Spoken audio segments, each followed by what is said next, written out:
And today we'll be looking at one, and I just pulled this up from YouTube. I think a lot of people have seen it, but I just wanted to add it into the beginning of the video. We'll look at Joe Biden, just telling people how he's proud about all the voter fraud that he and the media are committing. And then we'll go on to two more serious topics. We'll look at the Russian ruble. We'll look at the Russian ruble versus Trump's so-called election probabilities, and then we'll also take a look at the primary model, and we'll get to those two soon. But I just want to play this, and if any of you have thoughts on this, if it's out of context, I searched, I could not find the original video. So if you do have the original video, please put it down in the comments below, and I will take a look at it.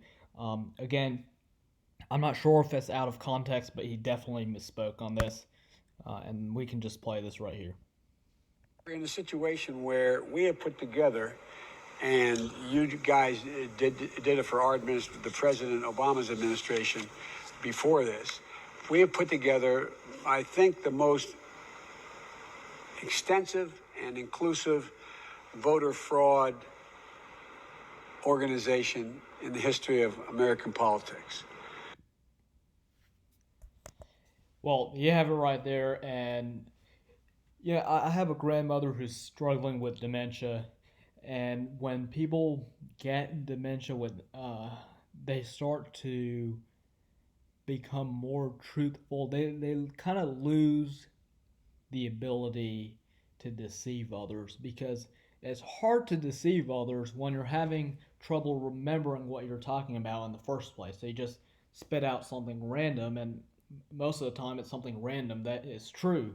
So yes, I think that we definitely need to be concerned about voter fraud. I also do think this video was taken out of context. I do think he meant to say something else, but it's still very concerning that this guy, who's supposed to be our commander-in-chief, how's he going to stand up to Russia? What's he going to go? He's going to go up to Putin and he's going to ask him for the nuclear codes, and he's going to say, oh, well, you know. I mean, come on, man. Well, here you go.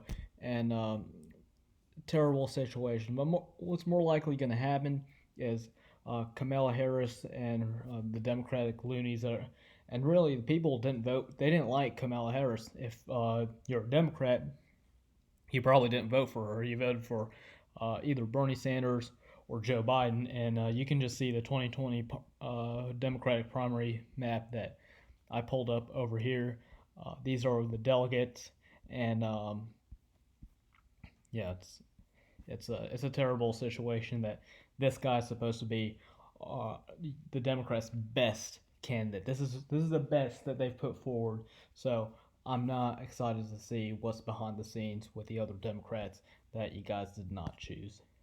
And next we can kind of move into this totally fake graph. It says the Russia's ruble has slumped as Biden gains popularity, and we have the betting odds for a Biden win, and every website like Predictilt is one of them.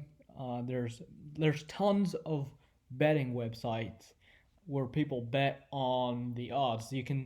And what I pulled up is most of these start in, yeah, you can see they kind of start in June, but you can pull up an election probability. Now, that's not the same as the betting probability. We can pull that up on Real Clear Politics, but it's totally different. The election probability is basically just they're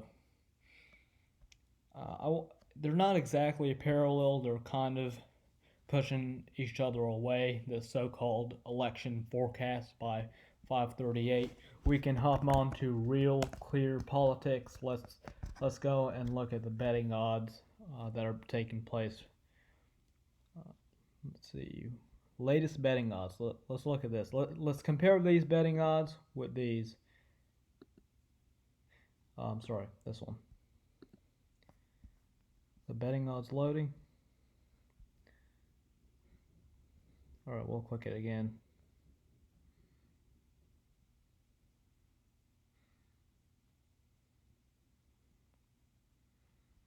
Sorry, I don't even look at the betting odds. I'm sorry about that.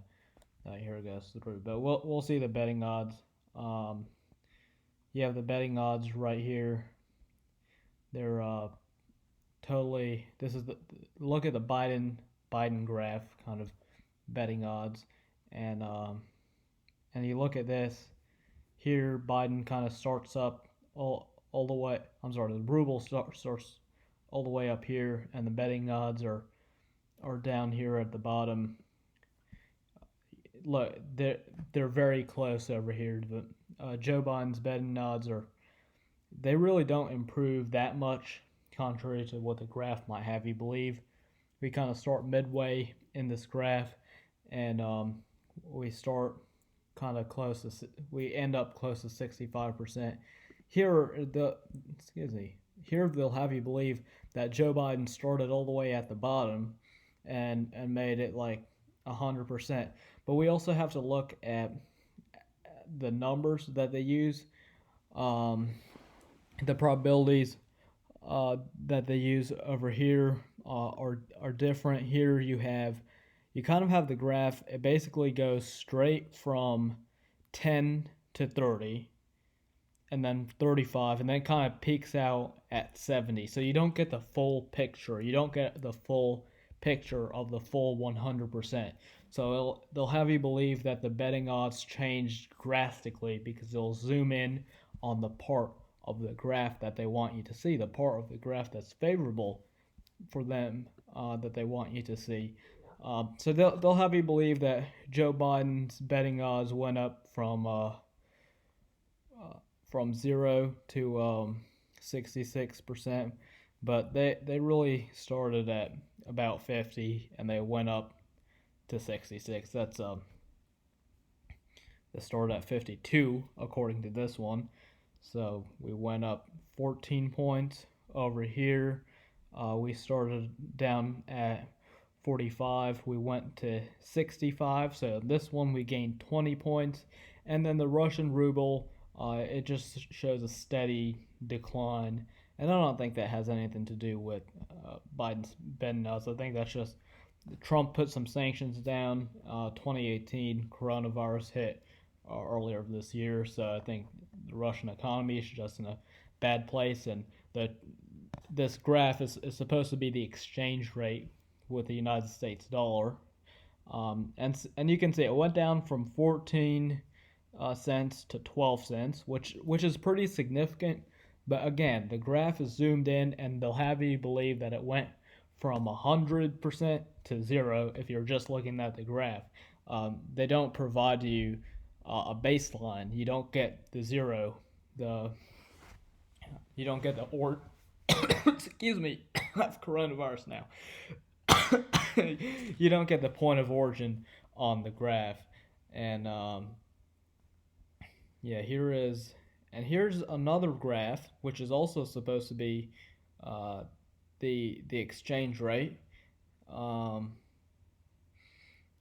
and this is how many this is how many rubles you trading for a dollar, and this graph looks totally different. Starts about the same time, and does it start about the same time? Let me make sure. Oh, this starts in June, so it starts here, and then the more rubles, that's the weaker it gets. But here you can look, it has a huge spike at the end, up to 14 cents. Over here, it kind of dips down, and that means the ruble becomes more powerful. Again, this is how many rubles to dollars. So up here, going a positive correlation here is the same as a negative correlation on this graph. And you can see all of these graphs and lines can get really confusing. And if you're good enough with the graphs, you can make people believe anything that you want, really. You can make them believe that Moon is 2 inches wide, and you can make them believe that Mars is not a planet. But the graphs are really a terrible way of looking at things. You have to look at the numbers to understand the graphs. And if you have to look at the numbers anyways, the graphs are useful, but might as well just look at the numbers. The graphs are just to make a fool out of people. So we can close out of all these graphs, and I hope that kind of clears up the. They're again trying to tie some sort of a conspiracy between Trump and Russia, but Trump has been really tough on Russia. Again, I mentioned the 2018 sanctions. Uh, Even Putin came out and he said Trump has been really tough on our economy, and people are saying Russian election interference. Russian election interference. Well, where was the Russian election interference in 2016? They said, oh, they bought advertisements. I'm like, okay, they bought advertisements on Facebook. That's not a good thing, but it's not exactly Russian election interference. Election interference is when army ballots, which people mailed in, by the way, they were found in a creek. Some of them were thrown in the trash. Others were found in a ditch. And again, those are isolated incidents, but what that's what election interference is. Election interference is when you're interfering with people's ballots. China has put through their various corporations, which they have stakes in corporations in the United States, and just like the United States does business in China, China's been funneling lots and lots of money into the Biden campaign, and you can search it up. There's a whole news article about the CIA has uncovered. Obviously, Russia's kind of pro-Trump, China is pro-Biden, but China's poured so much money into our elections, and just like you can say Russia bought advertisements, but that's bad. That's stuff that we need to fix. But that's not election interference. Election interference is when you're messing with people's ballots, and I think another form of election interference is mail-in voting. And people say there's no evidence, but you can go and search it up. I'm not going to search up every claim over here, but you can go and search up the ballots found in the creek, ballots found in the river. They sent so there's a difference between an absentee ballot and a mail-in ballot. And a mail-in ballot is when the ballot comes to you. So they're sending valid ballots to everyone, whether or not they're a minor, whether or not they're an illegal immigrant. It doesn't matter who they are. There's millions of people, and some of the ballots are even not printed correctly. So there's millions of people receiving these terrible ballots, and they're turning them in, and that's where we have a problem. That's where you're interfering with people's votes. While an absentee ballot, which is different than a mail in ballot, an absentee ballot is where you request a ballot and then you fill it out. So you can definitely vote by mail if you want to, but there's a difference between universal mail ins and absentee ballots. So with that being said, we can kind of jump into the last portion, which is the primary model. And this is a model that's predicted the correct winner since the early 1900s, to the best of my memory, 23 out of 25 times. And right now, they're saying that Mr. Trump has a 91 chance of winning, and they're estimating around 362 electoral votes. Joe Biden, they're saying, has a 9 out of 10 chance of winning. And now this model is based on a totally different strategy. Most current models, just like this one right here on 270 to win, they're kind of based on the polls. And as you saw in 2016, the difference between the polls and between an election is the polls come to you. Someone calls you and they say, hey, who do you support? Who would you like to vote for? And in an election, we have an enthusiasm factor where, hey, I got to request my absentee ballot, or hey, I've got to go and wait a few hours at the poll lines, and I have to go and cast my ballot. It takes effort to cast your ballot in person. It doesn't take effort to respond to a pollster. It's just Trump or Biden or George. Is it Georgeson? I don't even know the other candidates that well. Kanye. But this model is based on something else. So it's based on the primary success. So the success each candidate has had in their primaries, and usually incumbents usually do well in their party's primaries. Um, so this model has predicted the winner 25 out of the last 27 elections since 1912. So not 23 out of 25, it's 25 out of 27. Maybe I'm turning into Joe Biden as well.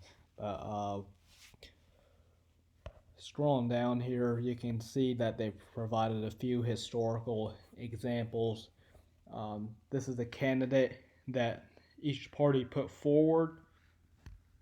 It was Taft versus Wilson. Taft got 39%, in the primaries, and his rivals got 51.5%. And remember, in a primary, you don't always need but 50% to win because you have multiple candidates in a primary. And the next candidate, Wilson, he got 44, which is higher than 33.9, 34, so 44 versus 34. And then the rivals also got less of the votes. So I guess in this graph, the rival is just the main rival. Otherwise, it would have added up to 100%. But so the main rival got 41% of the vote, and another one would be Reagan, 49 versus 71. But you can see Carter's rival had a way greater stance than Reagan's rival. It's 37 versus 22. Same thing, Romney versus Obama, and they actually provide some analysis on their previous forecasts down at 2008. It's primarymodel.com. It's a primary model, and we can just go and jump in to see the primary support Trump got, which is just shy of 94%. His main opponent got 2.35%, so that's not good for Joe Biden. That's not good for Joe Biden. It's very good for Donald Trump. And now we can see the Democrats had a way more competitive primary. They couldn't even fit the results up here. They moved them down here. We got the pledged delegates, and we also got the popular vote. Joe Biden only received 51% of the popular vote compared to 94% for Trump. 52, I should say, it rounds up to. And then the main rival, we had 2% versus 26% for Bernie Sanders. Has a 24 percentage point advantage over Trump's rival. So Joe Biden's definitely having a tougher primary, and even down to excuse me, these top three rivals for Joe Biden, they all have significantly more support than Trump's top rival. And then when we get back down to Pete Buttigieg, we're about even. Amy Klobuchar, Tulsi Gabbard, Tom Steyer. I don't even know why this guy's in politics. But yeah, we have Joe Biden with a much tougher primary. And we can even look at the delegate count, even after he somehow convinced all the candidates to drop out. Hint, hint. He has ties to lots of oil companies in Ukraine, set them up with a comfy job or give them a cabinet position if he wins. Because for some reason, all of these people, they're in 100% confidence that Biden is going to win the election. They're like, there's no, the same thing they said in 2016. They said there's no way that Trump is going to win. And I'm not saying that there's no way that Biden is going to win, but you can't call the election before it's called, unless you have extreme circumstances.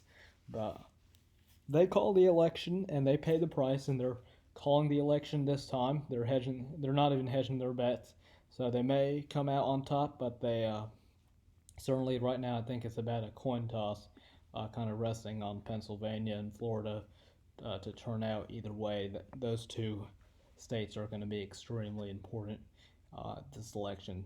So we have the primary model. It's pretty simple, and there's a positive correlation between your primary support. That's why it's called the primary model. So there's a positive correlation between your primary support and your election probability, and there's a negative correlation between your opponent's primary support and your election probability.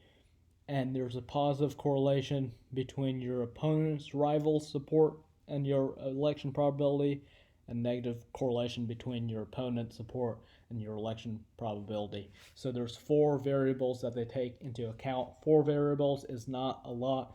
Again, polling models are taking 50 variables at least into account, and then on top of that, they're adding historical analysis. So if we go to 270 to win, we have this super complicated consensus model. So we go to the consensus, which is not based on the poll. It's kind of based on the polls, but the consensus is it's kind of like the electoral college. It's based on all of these other voting maps. We have the Sebastos crystal ball, the Cook political report, inside elections, Politico, and the consensus just takes an average of all of these and gives you a not accurate forecast. We can go out to here, and the ratings of 9 organizations to come up with a consensus for the 2020 presidential election. And this map is not based on current polling. We do have a polling map, and obviously they say this map is not based on current polling, but if you look at this first one, I bet you, I haven't even looked at this, but I bet you this is going to be the University of Virginia Centers for Politics. I bet this map is going to be taking polling not 100%, but definitely into consideration. So let's see, the electoral. They even give us any insight onto how they come up with these numbers. No, it's very ambiguous. It's like an enigma. But we can look at the polling map as well. We can reset this map. And here in this polling map, we're taking 50 variables, actually more because we have the districts. So we're taking lots of variables into consideration. And it says that Montana only leans Republican. You know, when's the last time Montana went Democrat? It's the same since 2000. So we have Georgia as a toss-up. South Carolina is only leaning Republican. So I'm not sure where they're getting these polling numbers, but again, the pollster comes to you. And the other thing is, a lot of these polls are online, and the younger, kind of more liberal generation is online. And I have a lot of young conservative friends, and they've just deleted their social medias, and because they were getting harassed by leftists. They were just getting harassed for supporting Trump, so they deleted their social medias. And some of them haven't deleted them, but they're just a lot less active on social media.